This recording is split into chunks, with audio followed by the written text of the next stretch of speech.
એકવાર એક અમારા બહુ જ સારા પરિચિત વ્યક્તિ એ ત્યાં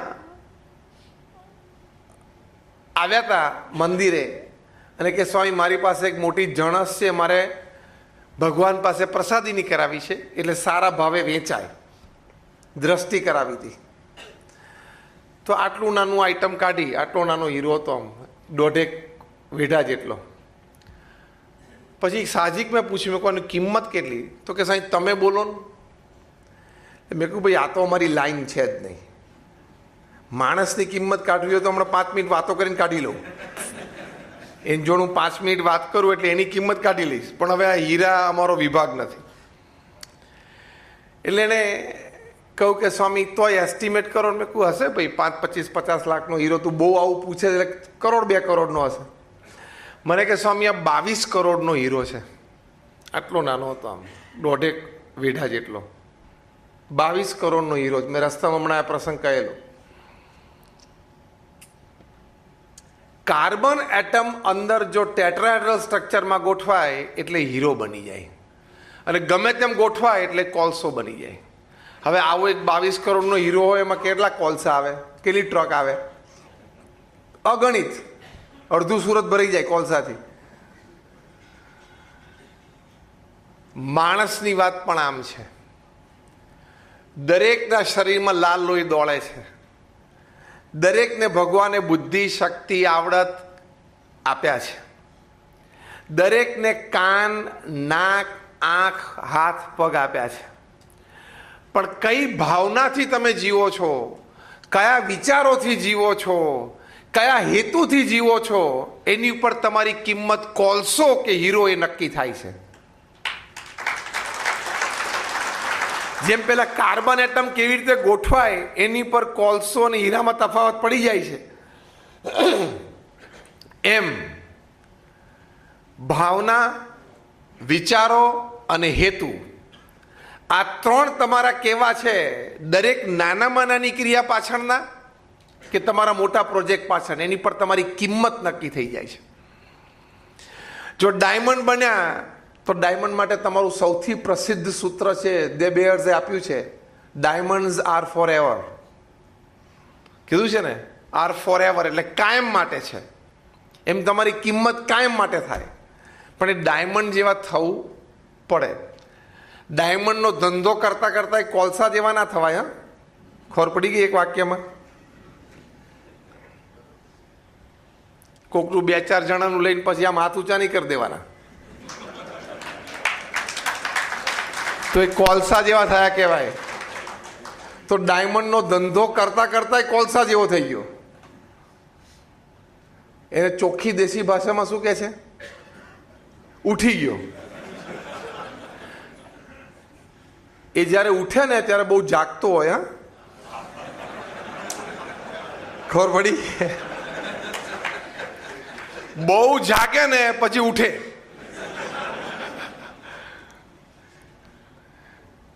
એટલે ડાયમંડનો ધંધો કરતા કરતા પણ નીતિ બગડી, ભાવના બગડી, વિચારો બગડ્યા અને હેતુ બગડ્યો એટલે કિંમત કોલસાની. અને તમે સામાન્ય દલાલી કરતા હશો, ઘણા અહીંયા બેઠા હશે, એમાંથી ઘણા સામાન્ય દલાલી કરતા હશે. નીતિ ચોખ્ખી હશે, પ્રામાણિકતા હશે, તો આ 2 સદગુણોમાં એટલી તાકાત છે. તમારી નીતિમત્તા અને પ્રામાણિકતાની વાતો ઠેઠ મોટા મોટા વેપારીઓ સુધી પહોંચતા વાર નહીં લાગે. તમે ઘરેથી નીકળો ત્યારે શર્ટ ઉપર પરફ્યુમ છાંટ્યું હોય, એ તમે ઓફિસે આવો કે લોકોને મળો તો 2-5 ફૂટના આજુબાજુના રેડિયસમાં લોકોને એની સુગંધ આવે છે કે નહીં? હા કે ના? લોહી ચુંબક અહીં મૂક્યો તો આજુબાજુ નાની મોટી ખીલીઓ હોય ને તાણી લે કે નહીં? તો પરફ્યુમમાં આટલી તાકાત છે કે આજુબાજુવાળા લોકોને સુગંધ આપી શકે. મેગ્નેટમાં એટલી તાકાત છે કે આજુબાજુથી લોખંડ ખેંચી શકે. તો નીતિમત્તા અને પ્રામાણિકતા એમાં એટલી તાકાત છે કે તમારી સુગંધ બજારમાં પ્રસરે ખરી. પેલી 2 નિર્જીવ વસ્તુ છે, એમાં એટલી તાકાત છે. તો આ તો સદગુણ છે, ધર્મ છે. એની સુગંધ પ્રસરે જ. તમે નીતિમત્તા અને પ્રામાણિકતા રાખશો. આ પહેલો મોટો ગુણ હ્યુમન ઇન મેન, માણસમાં માનવ. તમે લાખ પાઠ પૂજા કરતા હો પણ નીતિમત્તા અને પ્રામાણિકતામાં ચૂકો એટલે પેલા લાખ પાઠ પૂજા 0. ખ્યાલ આવ્યો? તમે કદાચ રોજ મંદિર જતા હો, રોજ ભગવાનની માળા કરતા હો, પણ વ્યક્તિગત પારિવારિક જીવનમાં, વ્યવસાયિક સામાજિક જીવનમાં નીતિમત્તા અને પ્રામાણિકતા સાવ ચૂકી જતા હો તો એ અધર્મ તો છે જ. અને મેં કહ્યું એમ નીતિમત્તા અને પ્રામાણિકતા રાખશો તો તમારી પ્રગતિ શરૂઆતમાં તમને ઓછી દેખાશે, ધીમી દેખાશે, પણ આજે નહીં તો કાલે અને કાલે નહીં તો પરમ દિવસે પ્રગતિ જરૂર થશે. It has to happen. અને હવે તો જમાનો એવો આવ્યો છે કે કોઈ વ્યક્તિ ખોટું કામ લાંબુ ચલાવી શકશે નહીં. કારણ કે માર્કેટ ઓપન છે, ઇન્ટરનેટનો જમાનો છે, સોશિયલ મીડિયા છે, એટલે એ વાત તરત બહાર આવશે જ. હવે બધી સારી સારી રેસ્ટોરન્ટમાં કે હોટલમાં તમે જાઓ તો હવે લોકો બોર્ડ લગાવવા માંડ્યા કે દરેક વ્યક્તિ જે અહીંયા જમવા માટે આવે છે અથવા તો અમારા દરેક જે ગ્રાહક આવે છે એ પ્રેમથી અંદર જઈને અમારું રસોડું ગમે ત્યારે જોઈ શકે છે. આવું બોર્ડ લાગવા માંડ્યા રેસ્ટોરન્ટ ઉપર કે તમે જુઓ પ્રેમથી, અમારા રસોડામાં પાછળ જાઓ, છૂટથી જાઓ. તમે શાકભાજી કેવી રીતે રાખીએ છીએ, કેવી રીતે કટ કરીએ છીએ, કેવી રીતે ચોખ્ખાઈ રાખીએ છીએ, બનાવીએ છીએ, તમે જુઓ જ જાતે, પછી પ્રેમથી જમો. એટલે એટલી ટ્રાન્સપરન્સી લાવવી પડી. ખ્યાલ આવ્યો? આ કોમ્પિટિશનના ધંધામાં એટલી ઓપનનેસ લાવવી પડી. એટલે બહુ જ સાચી અને સ્પષ્ટ વાત છે. એટલે નીતિમત્તા અને પ્રામાણિકતા. દુનિયાના સૌથી ધનાઢ્ય વ્યક્તિ છે બિલ ગેટ્સ, માઇક્રોસોફ્ટ કંપનીના ચેરમેન, અત્યારે ચેરમેન એમેરિટસ છે. હમણાં જ 10 દિવસ પહેલા ફોર્બ્સ મેગેઝિને જાહેરાત કર્યું કે ફરી વખત બિલ ગેટ્સ દુનિયાના નંબર 1 ધનાઢ્ય બન્યા. હમણાં અઠવાડિયે 10 દિવસ પહેલા જ ફોર્બ્સનો રિપોર્ટ આવ્યો. એક અંદાજ પ્રમાણે 80 થી 90 અબજ ડોલરના એ માલિક છે. 1 અબજ એટલે અત્યારે આપણે રાઉન્ડ ફિગર ગણો, 70નો ભાવ લઈએ, 71, 72, 73, 75નો નહીં પણ 70, તો 7,000 કરોડ રૂપિયા થયા. 7,000 કરોડ રૂપીઝ. 1 અબજ એટલે એવા 70 ગણો એટલે 5 લાખ કરોડ. 5 લાખ કરોડ. મીંડા તમારા મોબાઈલમાં સમાશે નહીં 5 પછીના, કારણ કે 12 થાય ડિજિટ. એ માણસે એમનું જીવન ચરિત્ર લખ્યું છે. એ પુસ્તકનું નામ છે business at the speed of thought. તમારે વેપાર ધંધો તમારી વિચારની ગતિએ કરવો છે કે મને વિચાર આવ્યો કે આ કરવું છે અને હું કરી શકું અને એ થાય અને એમાંથી મને લાભ મળે. Business at the speed of thought. આમાં બિલ ગેટ્સ લખે છે કે મારા જીવનનું રહસ્ય, મારી સફળતાનું કારણ 3 મુદ્દા છે. પહેલો મુદ્દો ડિટર્મિનેશન, એટલે નક્કી કર્યું કે કરવું છે. પહેલો મુદ્દો શું? નક્કી કર્યું કે કરવું છે. પછી એમાં દરવાજો બંધ હોય તો ખોલી નાખવાનો અને દરવાજો ન હોય તો દિવાલ પાડી દેવાની, પણ નીકળવું છે એટલે નીકળવું જ છે. That determination. એટલું સ્ટ્રોંગ માઇન્ડેડ નક્કી થવું જોઈએ કે આ કરવું છે એટલે કરવું છે. હા, કરતા પહેલા 100 વાર વિચાર કરવાનો. પ્રમુખ સ્વામી મહારાજના ગુરુ શાસ્ત્રીજી મહારાજનો સિદ્ધાંત હતો, જેણે સંસ્થા સ્થાપી. હું જે સંસ્થામાંથી આવું છું એ દુનિયાની પ્રથમ 10માંની એક સંસ્થા છે સમાજ સેવામાં. યુનાઇટેડ નેશન્સમાં, યુનોમાં અમારી સંસ્થાને પરમેનન્ટ સીટ છે. તમે બધાએ અક્ષરધામ જોયું હશે. સુરતમાં તમે બધા રહો છો એટલે અડાજણના કિનારે પણ મોટું મંદિર જોયું હશે. પાછળ અમારી મોટી હોસ્પિટલ પણ જોઈ હશે, પ્રમુખ સ્વામી હોસ્પિટલ. આવા નાના મોટા 1200 કેમ્પસ પ્રમુખ સ્વામી મહારાજે એકલા હાથે ઊભા કર્યા. અને એમાં તમારા લોકોની જેમ કોમર્શિયલ એક્ટિવિટી નહોતી કે આપણું દર વર્ષે આટલું ટર્નઓવર છે ને આટલો પ્રોફિટ છે ને આટલું. આશીર્વાદ આપીને દાન જ લેવાનું. હા, રોજ સવાર ઉઠીને માંગવાનું જ.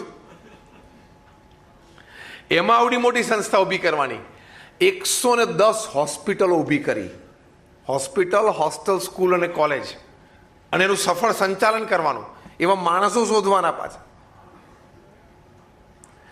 એ પ્રમુખ સ્વામી મહારાજ એક સિદ્ધાંત કાર્યલક્ષ્ય રાખતા હતા. જે પહેલો મુદ્દો આપણે જોઈએ છે ને હ્યુમન ઇન મેનમાં, એમાં પેટા મુદ્દો નક્કી કરવું. પ્રમુખ સ્વામી મહારાજ એક સરસ સિદ્ધાંત શીખવાડતા ને એ પ્રમાણે પોતે કરતા. એ એમના ગુરુ શાસ્ત્રીજી મહારાજ પાસેથી આ સિદ્ધાંત શીખેલા. શું? કોઈ પણ કાર્યના આરંભ પહેલા 100 વાર વિચાર કરો કે આ કરું કે ના કરું, એમાં લાભ કેટલો, ગેરલાભ થાય તો કેટલો, એ શાંતિથી વિચાર કરવાનો. પણ 100 વાર વિચાર કર્યા પછી તમે નક્કી કરો કે આ કરવું છે, 100 વાર વિચાર કર્યા પછી એમ નક્કી કરો કે આ કરવું છે, પછી 100 વિઘ્નો આવે ને તો પણ ઊભા નહીં રહેવાનું, થવું જ જોઈએ. આ સિદ્ધાંત, આ હ્યુમન ઇન મેનમાં પ્રથમ મોટી વાત છે. બિલ ગેટ્સે બીજો મુદ્દો લખ્યો, ઇન્ટેન્સ હાર્ડ વર્ક, પ્રચંડ પુરુષાર્થ. પુરુષાર્થમાંથી કોઈ દિવસ પાછું ના પડવું, શરમાવું નહીં, ખચકાવું નહીં. કારણ કે પુરુષાર્થ છે એ મનુષ્ય જીવનનું કર્તવ્ય છે. કર્તવ્યથી એક સ્ટેપ આગળ ગૌરવ છે. તમે 8 કલાક કામ ન કરો તો તમને સૂવાનો, ખાવાનો અને પીવાનો અધિકાર જ નથી. અમે પણ 8 કલાક કામ કરીએ છીએ, બધાય કરવું પડે. You have to work. અને કુદરતની દેણ છે કે પૃથ્વી ઉપર જીવ સૃષ્ટિ માત્રમાં પુરુષાર્થનું એલિમેન્ટ મૂકી દીધું. આપણે કહે છે ને સિંહ છે જંગલનો રાજા છે, તો પણ સવાર ઉઠીને એને દોડવું તો પડે. વાઇલ્ડ લાઈફ એનાલિસ્ટ એવું કહે છે કે એવરેજ કોઈ પણ હિંસક પ્રાણી, ચિત્તો હોય, વાઘ હોય, સિંહ હોય, એ રોજ 12 થી 15 કિલોમીટર ચાલે છે. 12 થી 15 કિલોમીટર ચાલે ત્યારે એને શિકાર મળે. અને દરેક શિકાર કર્યા દોડવા પાછળ બધા શિકાર નથી મળતા. હા, છટકી જાય છે ને શિકાર. તમે વાઇલ્ડ લાઈફ કે ડિસ્કવરીમાં જોયું હશે. એટલે કે દરેક જગ્યાએ આપણે દલાલી સફળ જ જાય એવું નથી થતું. કોઈક જગ્યાએ 2 કલાક બેસીને બધી વાત સમજાય ને પેલો કે સારું, તો પછી હવે જોશું ને વિચારશું. આ તમે બધા હસ્યા કેમ? એ કહો તો. આ તમારી ભાષા હું બોલતો લાગુ છું. હા હા, અત્યારે તો થાય છે ને, હજી થોડુંક વધવાનું છે, પાછું બધું આવી જશે સરખું. એટલે એની ચિંતા નહીં કરવાની. દર 10 વર્ષે કોઈ પણ દેશે મંદીમાંથી પસાર થવું પડે. 2008માં મંદી હતી, 9માં, એટલે પાછું આવે. એટલે 10-12 વર્ષે એકવાર લો સ્વિંગ આવે જ કોઈ પણ દેશને. અત્યારે ચાઇનાનું 6 ની નીચે આવી ગયું ગ્રોથ, ઇકોનોમિક ગ્રોથ 6% નીચે આવી ગયો છે. એટલે થાય, બની શકે. એટલે ડબલ ડિજિટ ફિગરમાં નથી.